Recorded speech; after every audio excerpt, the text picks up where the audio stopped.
आज की खबर में आप सभी का स्वागत है। तो चलिए बढ़ते हैं देश दुनिया की बड़ी खबरों की ओर। सूत्रों के मुताबिक लोजपा को 3 मंत्री पद जबकि हम और रालों को एक मंत्री पद मिलने की संभावना है। भाजपा से अधिकतम 16 मंत्री और जदयू से 14 मंत्री सहित मुख्यमंत्री नीतीश कुमार 20 नवंबर को शपथ ले सकते हैं। दिल्ली धमाके की जांच के बीच सामने आया है कि हमलावर उमर उन नबी और डॉक्टर मुजम्मिल में हमलों को अंजाम देने को लेकर गहरे मतभेद सामने आ गए हैं। आलम यह रहा है कि टेरर मॉडल के भीतर दरारें गहरी होती जा रही है। अमेरिकी राष्ट्रपति डोनाल्ड ट्रंप टैरिफ के मुद्दे पर अपनी प्रतिक्रिया के कारण चर्चा में है। पहले उन्होंने कहा है कि उन्होंने कुछ लोगों को समझा दिया है, लेकिन बाद में खुद ही सफाई दी है। टैरिफ को लेकर ट्रंप का रवैया हमेशा से ही सुर्खियों में रहा है और उनके बयानों में अक्सर विरोधाभास देखने को मिलता है। कतर में आयोजित हो रहे Asia cup rising star tournament में इंडिया ए टीम के एक और बार कमाल का प्रदर्शन किया है और टूर्नामेंट के सेमीफाइनल में जगह पक्की कर ली है। भारतीय टीम ने ओमान के खिलाफ दोहा में खेले गए एशिया कप राइजिंग स्टार्स के 10वें T20 मुकाबले में शानदार जीत दर्ज करने के साथ ही अंतिम 4 में अपना स्थान सुनिश्चित किया है।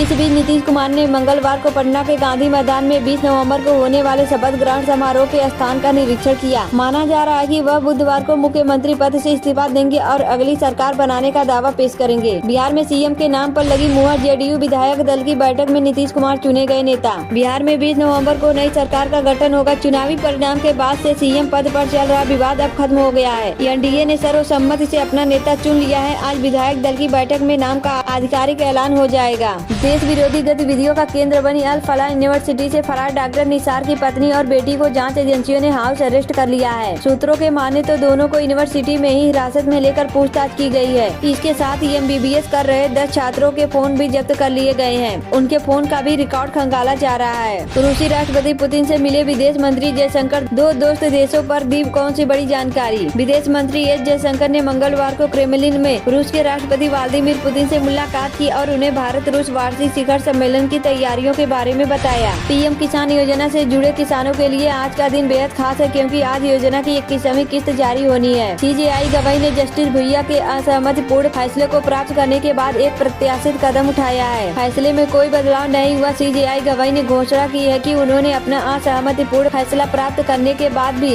अपने 84 पन्नों के फैसले में एक भी शब्द नहीं बदला है। बीजेपी के तूफान में कहां डूब जाओगे पता नहीं चलेगा। बिहार हार के बाद कांग्रेस से बोला सहयोगी दल। शिवसेना नेता आनंद दुबे ने कहा है महाविकास अघाड़ी में कांग्रेस अकेला ही राष्ट्रपति पक्ष है, तो उसे कभी कभी राष्ट्रीय पक्ष होने का सपना याद आ जाता है। अभी बिहार में जो दुर्दशा हुई है उसे लगता है कांग्रेस भूल गई है। यात्राएं निकालने का प्लान बूथ लेवल संगठन पर फोकस। बिहार फतह के बाद बीजेपी का फोकस अब पश्चिम बंगाल पर। बिहार चुनाव में जीत के बाद भारतीय जनता पार्टी अब पश्चिम बंगाल में चुनाव की तैयारियों में जुट गई है। पार्टी ने संगठन को एक्टिव करने के साथ ही अब महिला सुरक्षा और वंशवाद जैसे मुद्दों को लेकर जमीन बनाने नैरेटिव से करने की रणनीति पर काम शुरू कर दिया है। शेख हसीना की मौत की सजा पर चीन ने तोड़ी चुप्पी। जाने बांग्लादेश को लेकर क्या बोला बीजिंग। चीन ने बांग्लादेश की पूर्व प्रधानमंत्री शेख हसीना को मौत की सजा सुनाए जाने पर पहली बार प्रतिक्रिया दी है। हसीना को एक दिन पहले अपराध न्यायाधिकरण ने मानवता के खिलाफ अपराध के आरोपों में मौत की सजा सुनाई है। हालांकि इस मामले की सुनवाई के दौरान शेख हसीना मौजूद नहीं थी। दिल्ली एनसीआर में प्रदूषण की मौजूदा स्थिति को एम्स के चिकित्सकों ने स्वास्थ्य आपातकाल करार दिया है, जहाँ AQI 374 के साथ बेहद खराब श्रेणी में है और पुराने मरीजों की सांस की बीमारी बढ़ रही है, जिससे बचाव के लिए N95 मास्क जरूरी बताया है। खत्म होने वाला है इंतजार। थोड़ी देर में करोड़ों किसानों को मिलेंगे पीएम किसान के 2000 रूपए। पीएम किसान योजना की 21वीं किस्त पीएम मोदी तमिलनाडु कोयम्बटूर से दोपहर 2 बजे जारी करेंगे। 9 करोड़ किसानों को मिलेगी बड़ी खुशखबरी। खाते में आएंगे 2000 रूपए।